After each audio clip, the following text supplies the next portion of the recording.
vous propose une émission dédiée à ses artistes membres et aux pratiques féministes en art actuel d'ici et d'ailleurs. Entretiens, actualité des expos, débats et expérimentations radiophoniques plus ou moins sous contrôle vous attendent. La Centrale. Le premier jeudi de chaque mois, de 8h30 à 9h, à écouter sur CKUT 90.3 FM. Bonjour, je m'appelle Marie-André. Je suis artiste membre de la Centrale, activiste et travailleuse dans la construction. J'aimerais rappeler à toutes et tous que nous sommes sur des terres non cédées. Bon matin à toutes et à tous. Bienvenue à une nouvelle chronique de la Centrale Galerie Powerhouse sur les ondes de CKUT. On débute la matinée avec une conversation entre Myriam Lavoie-Moore et Anaïs Claire au sujet du livre Testament de Vicky Gendreau. Bonjour à toutes, bonjour à tous, bonjour Anaïs. Bonjour Myriam. Aujourd'hui, on va passer un petit moment avec Anaïs Claire qui travaille sur la portée sociopolitique de l'autofiction. Son mémoire de maîtrise en littérature française qu'elle a fait à McGill portait sur Je suis un écrivain japonais de Dany Laferrière et Testament de Vicky Gendreau. Aujourd'hui, on va s'intéresser à ce dernier ouvrage et à son analyse parce que pour Anaïs, l'œuvre de cet auteur bouleverse certains codes du genre féminin à travers des procédés littéraires dont elle nous parlera plus en détail. Par exemple, un des thèmes qui va nous intéresser ou qui m'a accroché, c'est le rapport entre le privé et le politique, qui est une question féministe qui ne date pas d'hier. Puis, entre autres, le rapport entre le mineur et le majeur qui est très présent dans l'œuvre de Vicky Gendreau, dont, de ce que j'ai pu comprendre, c'est par l'arrivée de la psychanalyse et les théories de la psychanalyse qui ont permis de revaloriser, de redorer, disons, l'image du mineur et du majeur. Pourtant, à une certaine époque, les féministes ont fortement critiqué la psychanalyse. Par exemple, Simone de Beauvoir l'accusait de contribuer à former un discours sur le féminin à partir d'une position patriarcalisante. Est-ce que, Anaïs, tu pourrais nous dire comment la théorisation apportée par la psychanalyse a permis une forme de désacralisation, puis a permis à une certaine forme de littérature de prendre de l'importance? Oui, ben dans le fond, si on regarde l'historiographie littéraire, c'est vrai que les textes écrits par les femmes étaient souvent plus intimes. On avait souvent des textes qui ressemblaient plus à des journaux intimes. Et d'ailleurs, on accusait les femmes de frivolité, que c'était pas intéressant. Et les textes plus reconnus, c'était souvent des textes écrits par les hommes qui allaient parler de hauts faits, de parcours extraordinaires, pas du tout dans la quotidienneté. Et je pense que, peu importe à quel point les théories de Freud au départ ont pu être patriarcalisantes, ça a quand même permis à certains textes plus intimes d'être revalorisés parce que avec l'inconscient et tout ça, ça nous a permis de comprendre que qu'il y a une certaine importance à toutes ces petites choses de l'intime, comme le sexe, le rêve, le lapsus. Ça peut avoir une importance dans le champ du sujet. Donc, c'est en ce sens-là. Ah, merci. D'ailleurs, en approchant les thèmes de l'intime, Vicky Gendreau travaille à, c'est toi qui le dis, déconstruire un éternel féminin par rapport à un corps affranchi, un rapport affranchi au corps et à la sexualité. Est-ce que tu peux nous dire un peu plus comment Vicky Gendreau travaille à partir de cette position-là de l'impudeur pour ouvrir des portes à certaines formes de visibilité, disons, à rendre des choses qui étaient autrefois invisibles, à les rendre visibles? Oui, tout à fait. Ben, d'abord, c'est l'idée que c'est des femmes qui parlent d'elles-mêmes par elles-mêmes. Parce que dans l'histoire de la littérature, on le sait que ça a été majoritairement les hommes qui ont eu droit à être consacrés, à avoir de la visibilité et tout ça.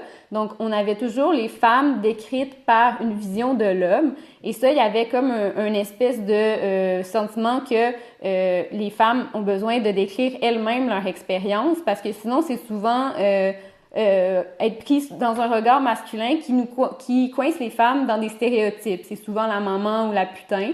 Donc, les femmes, en écrivant des auto-fictions, des femmes comme auteurs comme Vicky Gendreau, Nelly Arcan, Marie-Cécile Labrèche, Annie Ernaux, on pourrait en nommer beaucoup d'autres, dans le fond, de parler de leur expérience, autant de leur expérience de leur corps, autant de leur expérience plus psychologique, ça va permettre de déconstruire cet éternel féminin qui nous coince dans des stéréotypes.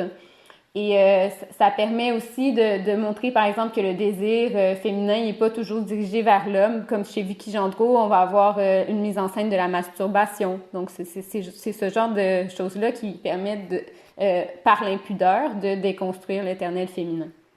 Puis cette esthétique de l'impudeur qui est très présente chez Gendreau, d'après moi, je lance l'idée, mais est peut-être lié aussi, il y a quelque chose qui est assez frappant dans l'écriture de Gendreau, c'est l'utilisation d'un terme qui est normalement très stigmatisant, puis utilisé pour, entre autres, insulter les femmes, c'est celui de pute, qui est repris d'une manière assez décomplexée, puis qui semble vouloir transformer ou qui peut-être permet de transformer les idées associées à ce terme. Par exemple, à un moment dans son texte, Vicky dit « Je suis une pute, j'ai fait la pute cette semaine, pas le choix, trop de dépenses. » Qu'est-ce que cette réappropriation du terme-là apporte selon toi?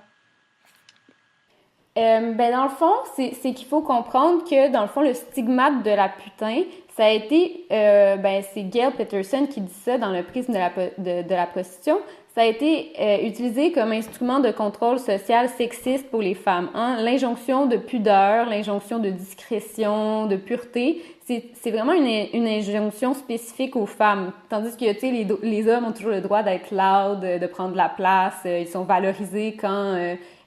justement, ils prennent de la place, tandis que les femmes, on nous impose la discrétion, puis ça c'est quelque chose qui réduit la liberté, notre liberté. Donc, l'idée, c'est d'aller à l'encontre de ça chez Gendreau, je pense beaucoup, puis de déconstruire ce stigmate de la putain en disant, ben oui, moi, je suis une prostituée, elle, c'est même pas au sens figuré, c'est réellement, ça a été sa profession pour vrai, mais elle s'en formalise pas plus que ça. Puis ça permet aussi de briser certains stéréotypes parce qu'on sait que la prostituée dans notre société est quand même interdite et punie par la loi. Mais souvent, comme même moi personnellement, avant de lire des auteurs qui se sont prostitués, j'avais tendance à dire que cette interdiction-là, cette sanction-là, c'est pour protéger les femmes, hein, parce que on a l'impression qu'aucune femme voudrait faire ce métier-là si elle avait le choix. Mais en lisant ces femmes-là à travers la littérature, ça permet de justement entendre ce qu'on n'a pas souvent accès à entendre le parcours d'une femme prostituée, que c'est des femmes marginalisées. Là, on peut se mettre un peu à leur place puis comprendre que franchement, il y en a qui aiment leur métier. Autant chez Nelly Arcan, peut-être que c'est plus associé à une expérience traumatique, mais chez Vicky Gendreau, c'est vraiment, elle aimait ça, son métier. Donc, pourquoi, dans le fond, on se rend compte que c'est un peu problématique de décider à la place des femmes qu'est-ce qui est digne et qu'est-ce qui est dégradant. Donc, c'est en quelque sorte, c'est un refus de la victimisation associé à la position moraliste de la putain ou de la pute, comme on dit ici. Mais c'est donc toujours dans un rapport de domination homme-femme. Puis est-ce que tu crois que tout le monde peut utiliser le terme pute ou il y a des différentes... puis est-ce qu'on sent ça chez Vicky Gendreau, qu'il y a des différences dans une différence de signification dans qui utilise ce terme-là, entre autres, puis à quel moment? Dans le fond, c'est comme un peu le concept de la réappropriation positive, proposé par Judith Butler.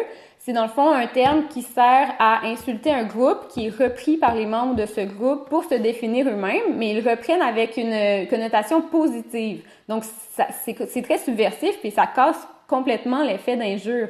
Donc, il y a comme vraiment quelque chose qui permet de détruire cette injure-là.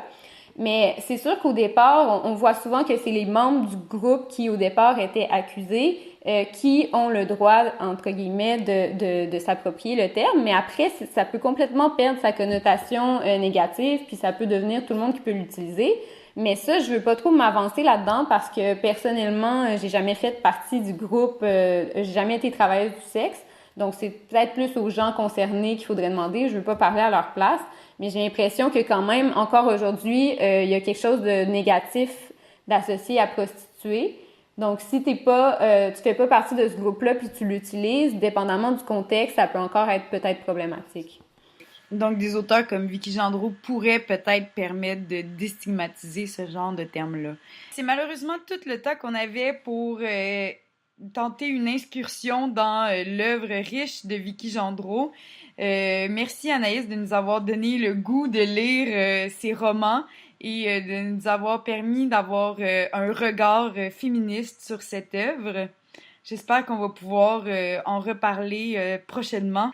Mais merci Myriam, puis allez lire aussi Vicky Gendreau, c'est une auteure passionnante. Au revoir et merci et au revoir à tous et à toutes. Merci beaucoup Myriam et Anaïs. On poursuit avec 2 chansons d'émasculation. Tu la sens bien profond et Ferme ta gueule de l'album Te castrer au second degré. Bonne écoute!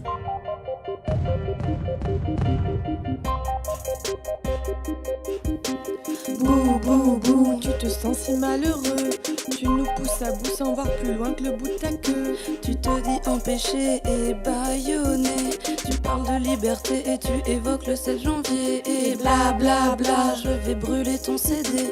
Et bla bla bla, je vais brûler ton papier. Mais mec, plus tu vas chialer, plus je vais prendre mon pied. Et tes larmes bien pensantes, j'en fais ma boisson énergisante. Tu te penses naïf, tu te dis si maladroit. Tu nous trouves excessive et tu fais ta langue de bois. Va dire à tous tes potes relous que le punk ils revendiquent. Ou pas mieux que du sardou sur des guitares merdiques. Va dire à tes potes journalistes que leurs discours alternatifs ne pourront pas cacher leur délire masculiniste. Va dire à tous tes fans te bec leur bêtise est trop crasse. S'ils cherchent une cause désespérée pour se sentir dans la place. Puis à tes fans qui nous soutiennent que le combat n'est pas le même. Que si ils osent nous comparer avec les points on va s'expliquer. Et aux salles de concert que c'est le début de la guerre. Si elles osent vous programmer on viendra les incendier. Tous les chiens des mecs qui votent à coups de papier bleu marine. De la merde dans une mare morbide, ça coule et découle des magazines enracinés. Les fils de souche entourent leur cœur couronne d'épines. Les grandes familles et la patrie se doivent bien crever comme Tywin. T'es un morceau de choix et ma rage crie famine. Dans ton cortex désertique, j'ai trouvé ma place, je décortique. Casse tes pattes, crache à ta face, tes raccourcis systématiques. Je m'arrête pas là, mamoune, que coule dans ton manteau d'hermine. Ferme ta grande gueule ou chiale. Qui fait bander chez toi est lacrymal. Mon corps juste était déjà tout pâle. Tous les hommes doivent crever et c'est pas plus mal. Et ferme ta grande gueule ou chiale. C'était Émasculation avec Tu la sens bien profond et Ferme ta gueule. On continue avec ce qui s'en vient à la centrale. Actuellement a lieu une résidence de performance de l'artiste Kesso. L'artiste sera heureuse de vous accueillir et de vous rencontrer entre 13 et 18 heures tous les jours de sa résidence. Au cours de cette résidence performance, l'artiste se libérera du fardeau de certaines mémoires qu'elle porte en elle depuis plusieurs années. Deuil, traumatisme, jouissance, absence, solitude, autant de thèmes qui seront travaillés, narrés, exorcisés. L'artiste va construire des patchworks à même le sol de la galerie, et ce, dans un processus improvisationnel, à partir de vêtements qu'elle va déchirer puis recoudre ensemble différemment.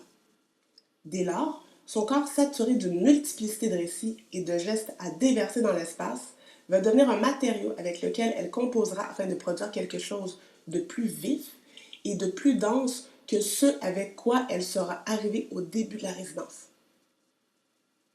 La résidence aura lieu du 3 au 17 juillet 2017, ainsi qu'un finissage dimanche le 16 juillet de 17h à 19h. Aussi, jusqu'au 7 août, vous pourrez aller voir l'exposition La face cachée du plateau culturel, portrait d'acteurs d'organismes culturels du quartier, du photographe Gilbert Duclos. Présenté par l'Avenue du Mont-Royal et réalisé par Audace Événements. en partenariat avec la Maison de la Culture du Plateau Mont-Royal. Cette exposition sera suivie de Cités inédites du 31 août au 1er octobre 2017 à la Maison de la Culture même. Elle présente une cinquantaine de portraits d'actrices et acteurs culturels qui participent à la vie du quartier. La centrale Galerie Powerhouse en fait partie avec un portrait magnifique où figurent Véronique Boilard, Elena Martin-Franco, Virginie Turcot-Lamarre et Gabrielle Lajoie-Bergeron, toutes membres et ou travailleuses de la centrale. À présent, nous poursuivons avec une discussion entre les artistes membres Noémie McCumber et Karen Ellen Spencer. On écoute. So, if you could tell me a little more about the Dream Listener project and which year it started, which year it finished, if it's finished completely. Should I pretend you know nothing? Yeah. Well, okay. As you wish. In one way, it really started when I was in Paris. Oh. And I had the residency at the Cité de Paris. And I had a project where I was supposed to be doing loitering. And I couldn't loiter. For some reason, when I got there, it was just like the project just didn't work. And I ended up sort of hermiting in the space and drawing dead flowers with pen and ink.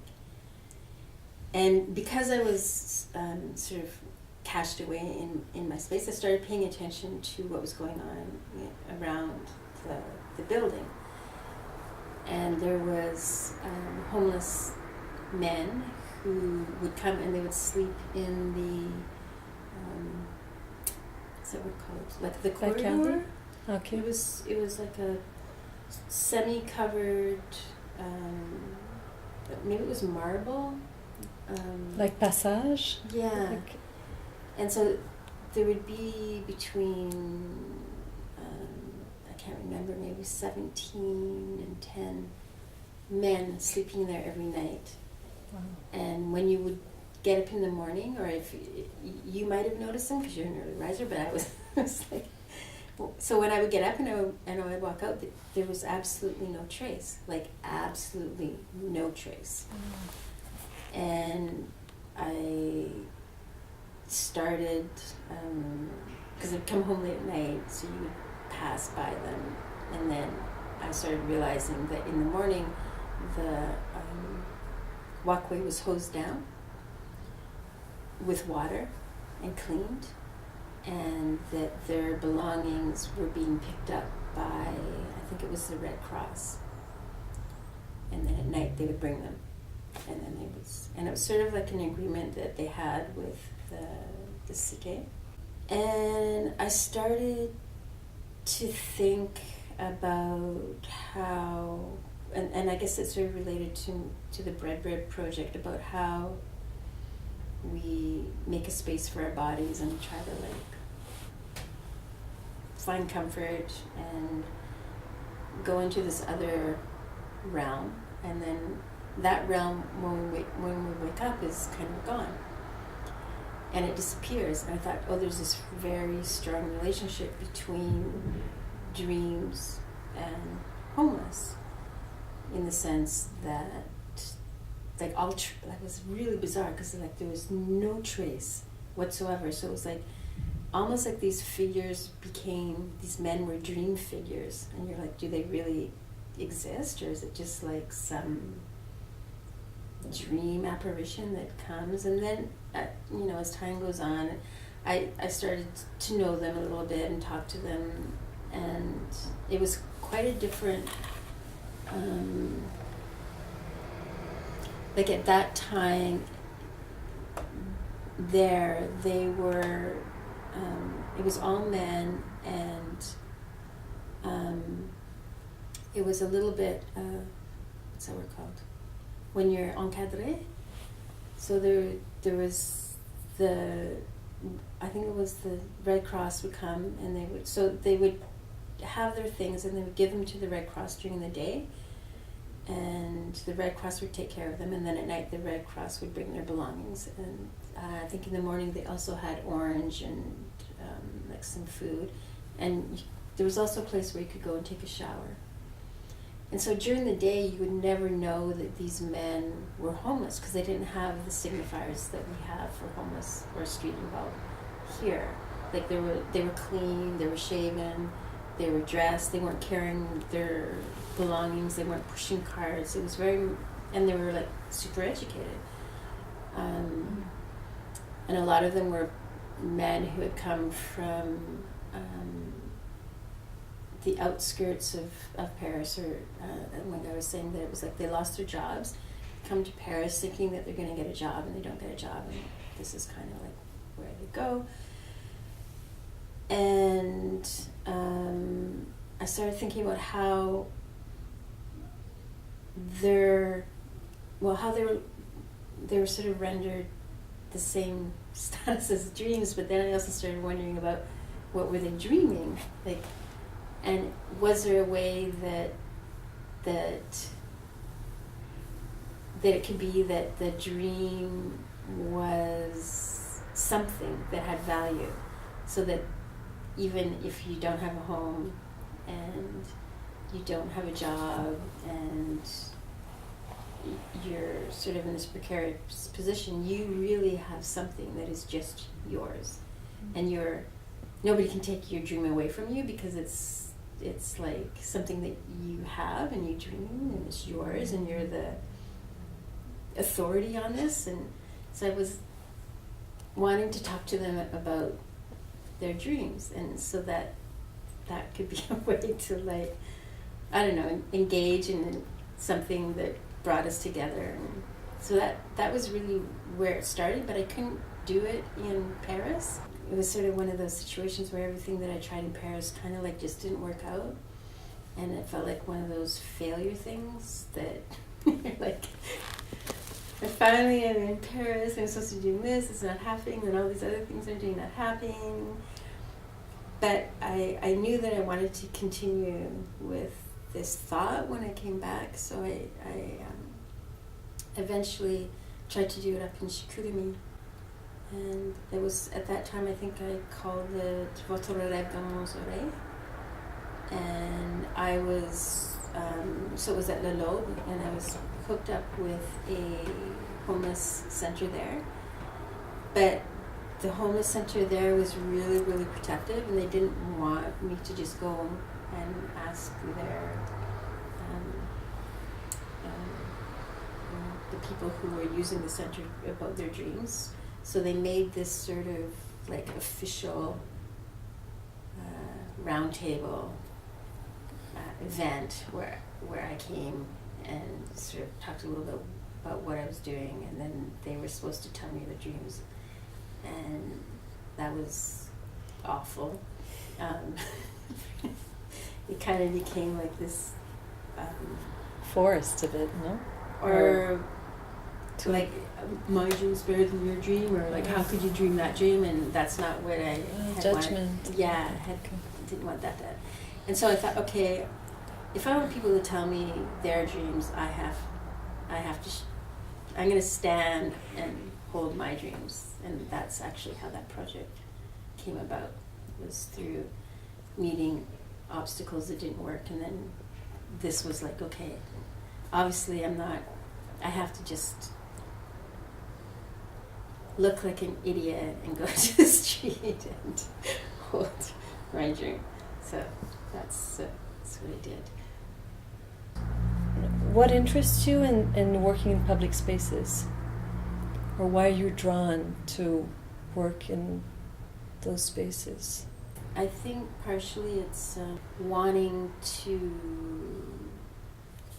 try to, I guess, really impose some kind of, like, I want to say it's I want to act in the world as if the world is how I want it to be, so that it is okay to talk about our dreams and we can do that. And so I feel like if I do something in public space, that makes those things okay, then that means the world is okay, and that means it's okay for me to live in it, or something like that. Because I feel like I do things that are just like a little bit off. Like you're not really supposed to do these things, but I'm like, but I want to live in a world where it's okay to do these things, and so I want to open up this possibility through me doing the thing and making it visible, so that hopefully other people will maybe take that liberty to do those things, and they can be like really small things. Like I remember when I was doing my orange peeling thing, and it was just like peeling an orange, going in public space alone, and with no reason, just peeling an orange and leaving the orange peel, like not putting in the garbage, and somehow those little tiny things just they're really hard to do consciously, like, and over and over and over again, because there's also that thing of like doing it over and over again, so you're inhabiting that space and pushing against that space, or I don't know. Like I know I get kind of angry when people say that homeless people are invisible. And I'm like, invisible for you. Yeah, they're way more visible than like most people, and that's probably part of the heartache of being homeless, is you are rendered so visible. If you take up a space, and you occupy that space, and you're visible in that space, it can, I mean, you have to be dealt with. That's because you are visible, and you're occupying this space in a certain way. But also you're kind of like ask, like, as soon as you open the cardboard sign, it's like I'm asking you something, and I'm it's pretty, in one way, aggressive. Taking up space, maybe especially for a woman, it feels, I mean, I'm 57, so I really hope it isn't the same way anymore, but I think my upbringing was that I wasn't really supposed to be visible in public space. You're supposed to kind of be the property of somebody or something else. I remember, like, I in family meals or whatever, you're the one who's serving the tea, you're supposed to kind of be like behind the scenes and not take up space. You're not really supposed to take up space. I don't know, I really don't think that's so true anymore, but for sure for my generation, that was sort of how we were brought up. So to go to the street and do something that requires that somebody else acknowledges that you're taking up space, it sort of felt transgressive, I guess. That's really interesting, because I wanted to talk about feminism and working in the public space as a woman, and also how you relate to feminism with your art practice. It's a weird thing because I'm gendered as female, and most of the time, but not all the time, people will read me as female, and I'm white. So there's that. So the gendered part is just one equation, or one part of the equation when you're on the street, or when. Because for sure there's things that I can do because I'm not seen as a threat to territories in some way. Merci beaucoup à Noémie et Karen. Ça a été un plaisir d'être avec vous ce matin pour une autre chronique de la Centrale Galerie Powerhouse sur les ondes de CKUT. Merci beaucoup pour votre écoute. On est de retour le mois prochain pour une autre chronique. Bonne journée!